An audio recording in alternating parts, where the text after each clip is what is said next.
అందరికీ నమస్కారం. మన దేశమసలు ఎలా నడుస్తుంది, చట్టాలు ఎలా తయారవుతాయి అనే ఆసక్తికరమైన అంశాలను ఈ విశ్లేషణలో డీకోడ్ చేద్దాం. మన గవర్నమెంట్ సిస్టమ్ వెనుకున్న అద్భుతమైన మెకానిజం గురించి మూల సమాచారం ఆధారంగా లోతుగా తెలుసుకుందాం. ఇంకెందుకు ఆలస్యం, డైరెక్ట్గా విషయంలోకి వెళ్ళిపోదాం. ఈరోజు మన డిస్కషన్ కోసం 5 ముఖ్యమైన సెక్షన్స్ ఉన్నాయి. భారత పార్లమెంట్లోని 2 సభలు, లోక్సభ, రాజ్యసభ, వాటి మధ్య ఉన్న ప్రధాన తేడాలు, మరియు ప్రజాస్వామ్యానికి అవి ఎలా పునాదిగా నిలుస్తాయనేది చూద్దాం. అయితే ఈ కాన్స్టిట్యూషనల్ డీటెయిల్స్లోకి వెళ్లే ముందు మనందరం వేసుకోవాల్సిన ఒక బేసిక్ ప్రశ్న ఉంది. ఇంత పెద్ద దేశాన్ని, 100 కోట్ల జనాభాను ఒక పద్ధతిలో నడిపించే ఈ చట్టాలు అసలు ఎక్కడ పుడతాయి? దేశ భవిష్యత్తును డిసైడ్ చేసే ఆ రూల్స్ ఎక్కడ్నుంచొస్తాయో తెలుసుకోవడంతోనే మన అనాలిసిస్ స్టార్ట్ చేద్దాం. ముందుగా మొదటి సెక్షన్, భారత పార్లమెంట్, అందులోని 2 సభల గురించి చూద్దాం. బేసిక్గా పార్లమెంట్లో 2 సభలుంటాయి. ఒకవైపు లోక్సభ, దీన్ని హౌస్ ఆఫ్ పీపుల్ లేదా ప్రజల సభ అంటాం. మరోవైపు రాజ్యసభ, ఇది కౌన్సిల్ ఆఫ్ స్టేట్స్ లేదా రాష్ట్రాల మండలి. ఈ పేర్లు వింటేనే మనకొక క్లారిటీ వచ్చేస్తుంది కదా. ఒకటి డైరెక్ట్గా ప్రజలకు ప్రాతినిధ్యం వహిస్తే, మరొకటి రాష్ట్రాల గొంతుకగా నిలుస్తుంది. దేశ చట్టాల నిర్మాణంలో ఈ 2 చాలా కీలకం. ఇక రెండవ సెక్షన్కి వస్తే, లోక్సభ అంటే ప్రజల సభ గురించి డీటెయిల్డ్గా మాట్లాడుకుందాం. పార్లమెంట్లో లోక్సభది చాలా పవర్ఫుల్ రోల్. ఇక్కడ ప్రధానంగా 5 విషయాలు గమనించాలి.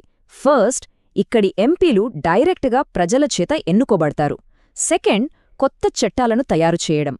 Third and most important, budget approval. దేశ ఆర్థిక వ్యవహారాలపై పూర్తి కంట్రోల్ వీళ్లదే. ఇక ఫోర్త్ అండ్ ఫిఫ్త్ పాయింట్స్ చూస్తే, ప్రధానమంత్రి, ఆయన మంత్రివర్గమంతా నేరుగా ఈ సభకే జవాబుదారీగా ఉంటారు. ఇక్కడే అసలైన పాయింట్ ఉంది.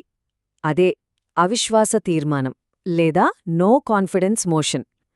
మన రాజ్యాంగమిచ్చిన అత్యంత శక్తివంతమైన బ్రహ్మాస్త్రమిది. ప్రభుత్వం సరిగ్గా పనిచేయట్లేదనిపిస్తే ఏకంగా ఆ ప్రభుత్వాన్నే గద్దెదించే పవర్ ఒక్క లోక్సభకు మాత్రమే ఉంటుంది.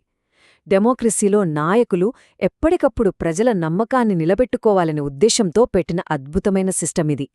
రైట్, ఇప్పుడు 3వ సెక్షన్కి వెళ్దాం. అదే రాజ్యసభ లేదా రాష్ట్రాల మండలి. లోక్సభ కన్నా రాజ్యసభ వర్కింగ్ స్టైల్ కొంచెం డిఫరెంట్గా ఉంటుంది. ఇక్కడి మెంబర్స్ రాష్ట్రాల తరఫున వాయిస్ వినిపిస్తారు. లోక్సభ ఏదైనా చట్టాన్ని పాస్ చేసినా అది డైరెక్ట్గా అమల్లోకి రాదు. దాన్ని రాజ్యసభ చాలా డీప్గా స్టడీ చేసి ఏమైనా మార్పులుంటే సూచిస్తుంది. పైగా ఇక్కడ వివిధ రంగాలకు చెందిన ఎక్స్పర్ట్స్ ఉంటారు కాబట్టి డిస్కషన్స్ అన్నీ చాలా హై లెవెల్లో జరిగి జాతీయ ప్రయోజనాలకు ఎలాంటి నష్టం కలగకుండా చూసుకుంటారు. రాజ్యసభకు సంబంధించి ఇంకొక ఇంట్రెస్టింగ్ లాజిక్ ఉంది.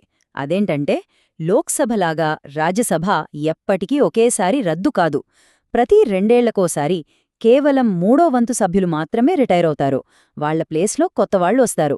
అంటే ఇదొక నెవర్ ఎండింగ్ ప్రాసెస్ అన్నమాట. అందుకే రాజ్యసభను ఒక శాశ్వత సభ లేదా పర్మనెంట్ హౌస్ అని అంటారు.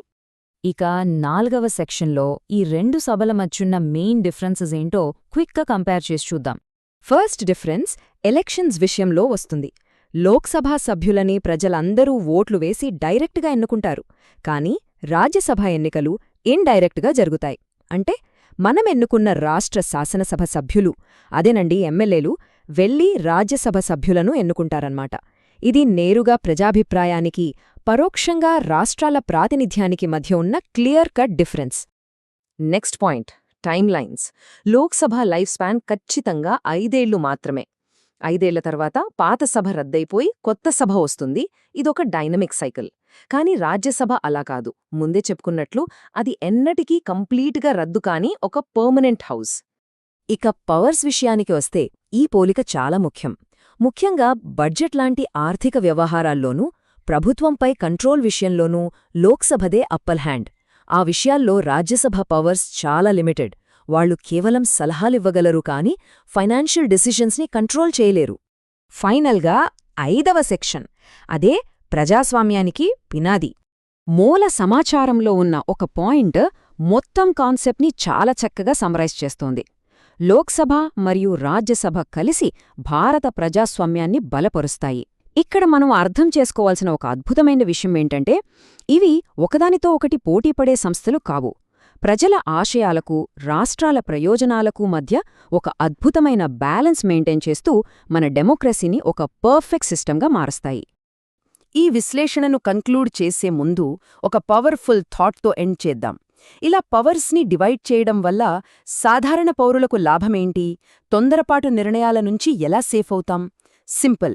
ఈ డబుల్ హౌస్ సిస్టమ్ వల్ల ఏ చట్టం రావాలన్నా సరే ఒకవైపు ప్రజల సపోర్టుండాలి, మరోవైపు ఎక్స్పర్ట్స్ అనాలిసిస్ జరగాలి. ఈ 2 ఫిల్టర్స్ దాటుకుని వస్తేనే అది చట్టమవుతుంది. దీనివల్లే పవర్ ఎవరి చేతుల్లోనూ మిస్యూజ్ కాకుండా దేశ భవిష్యత్తు సేఫ్గా ఉంటుంది. ఈ విశ్లేషణ ద్వారా మన పార్లమెంట్ ఎలా పనిచేస్తుందనే దానిపై ఒక సాలిడ్ క్లారిటీ వచ్చిందని ఆశిస్తున్నాం.